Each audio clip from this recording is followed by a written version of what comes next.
bottom here. This one is the same. They're all ripe. Usually, when they're ripe, they like to leave it alone first. This one takes them all. Ahos. Ahos.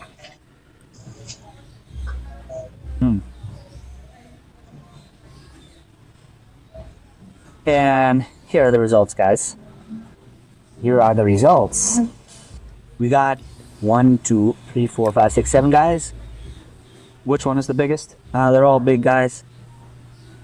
Okay, comments below. Who knows who has tried the taste?